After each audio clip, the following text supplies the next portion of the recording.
disappointment has now defined ourselves.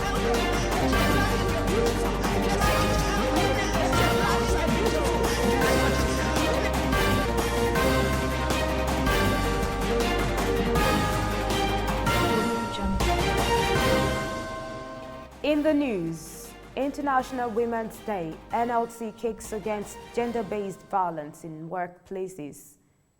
In Africa, priest becomes lifeline for sick Peruvians in Ghana. On the international scene, royal family Meghan alleges racism.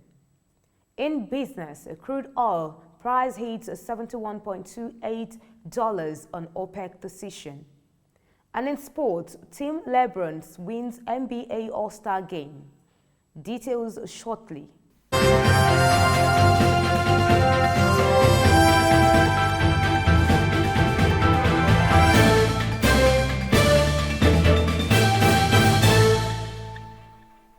This is TOS TV, your digital-first Pan-African network. I am Rose Audu, and this is TOS News 360. The Nigeria Labour Congress has urged the federal government to domesticate the ILO Convention 190 to discourage gender-based violence and harassment in workplaces. The head of Department Women and Youth, NLC, Rita Goyet, made the appeal at a virtual workshop for labor journalists on Sunday. Goyet expressed concern that Nigeria had not ratified or domesticated the convention 2 years after the C-119 was adopted in Geneva, Switzerland. The Federal Capital Territory High Court in Nyanya, Abuja on Monday ordered the remand of a policeman, Johnson Samanja, accused of shooting a 19-year-old boy to death in October of 2020. The trial judge, Peter Kekemeke, ordered Samanja, 51, to be remanded at the Nigerian Correctional Service Center in Kuje, Abuja, till June 1, when his bail application would be held. Kekemeke ordered the defense counsel, George Ukwegbe, to file proper bail application ahead of the hearing. The Kwara State Ministry of Education has reversed its decision to reopen the 10 grant-aided schools where the use of hijab has occurred. According to the ministry's permanent secretary, Kemi Adeosun, the schools earlier told to reopen on Monday will remain short. She said the decision was taken for safety reasons. The government therefore directs school children and teachers in the affected schools to remain at home until the contrary is announced. And in Delta State, the Independent Electoral Commission yesterday in Asaba returned the 25 chairmanship candidates of the People's Democratic Party, PDP, as winners in Saturday's local government elections. The PDP chairmanship candidates won the election in their respective local government areas with landslide, according to the various returning officers.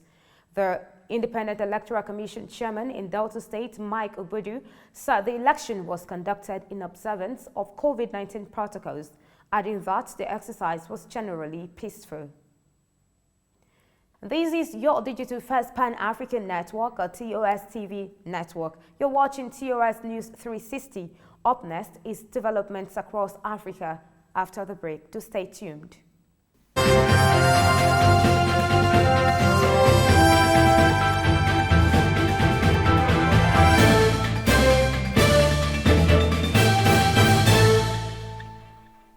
Welcome back. In Africa, Ivory Coast opposition party, the Democratic Party of Cote d'Ivoire, has claimed a majority victory in the just concluded parliamentary election held on Saturday. The general coordinator of the opposition party, Namke Kofi, told journalists on Sunday that they had captured over 128 seats out of the total 255 parliamentarians. He further alleged that preliminary results were riddled with irregularities. And a Ghanaian-born priest has become a lifeline for Peruvians sick with COVID-19 in a beach town near the capital, Lima. When any of Felix Nyamadzi's parishioners fall ill due to the coronavirus, the struggle to find oxygen, which has been a scarce and overpriced commodity that has left many spending their life savings. Moving on to the international scene, Prince Harry's wife, Meghan Markle, on Sunday said she contemplated taking her own life after joining the royal family and raised allegations of racism in the monarchy during an explosive television interview. Explaining the couple's dramatic exit from royal life, Meghan said she was denied help during her mental health crisis, was targeted by lies, and that there was official concern about the skin color of her unborn son. Meghan, whose father is white and mother is black, spoke out in an interview with Oprah Winfrey that immediately became one of the most extraordinary chapters in recent royal history and was set to rock the British institution. Meanwhile, 3 demonstrators were killed in Myanmar on Monday. Witnesses said while shops, factories and banks were closed in the main city, Yangon, in protest against last month's military coup. Security forces were also deployed at hospitals and universities, state media said. And 2 of the victims died of gunshot wounds to the head in the northern town of Mukiana. The witnesses said it was not immediately clear who fired on the protesters, although both police and the military were at the scene.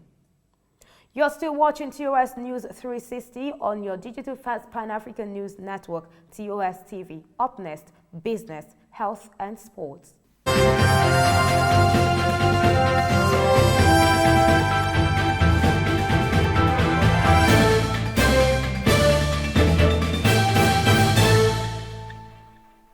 Welcome back. And in business, for the first time in 2021, the price of oil has risen to $71.28 per barrel in the international market, barely a few days after the Organization of Petroleum Exporting Countries, OPEC, and non-OPEC members had resisted pressure to increase output. Prior to the crucial 14th meeting of OPEC and non-OPEC ministers, which took place via video conference on Thursday, March 4, 2021. The oil price had hovered at about $65 per barrel.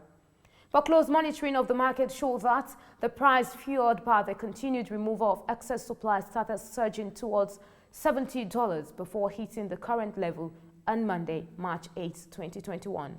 And in health, New Zealand's Prime Minister Jacinda Ardern announced on Monday that the country has made sufficient plans to acquire Pfizer coronavirus vaccines that would be enough for the entire population. This would make it the first country globally to fully vaccinate its population.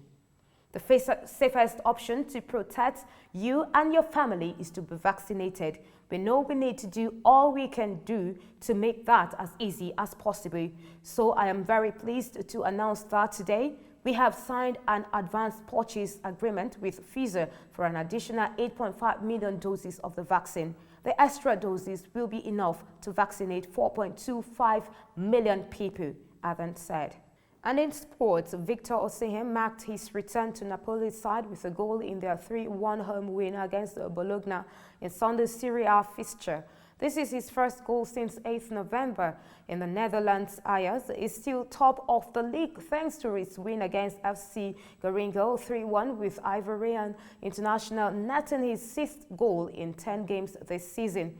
PSV remains second with an away win, and this nice goal from the 18-year-old British-Nigerian striker Noni Madueke, who has scored 7 goals so far this season.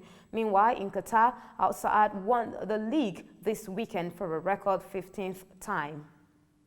In the midst of the pandemic, this was assured of being an NBA All-Star game like no other.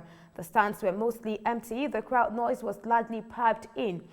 There were no A-list celebrities sitting courtside. 2 players had to sit out after getting haircuts, but in the end, it had a familiar feel. Team LeBron won again, knocking down shots from all over the court. LeBron James, the powerhouse squad, closed the first half with a dominating run to set up a 170-150 romp over Team Durant in the league's 7th mid-season showcase Sunday's night. And that is TOS News 360 on your digital first Pan-African network. For more updates, visit www.tostvnetwork.com and do follow and like TOS TV Network on Facebook, Twitter and Instagram. And remember to subscribe on YouTube. Do stay with us and enjoy more programs on TOS TV network. I am Rose Audu, and bye for now.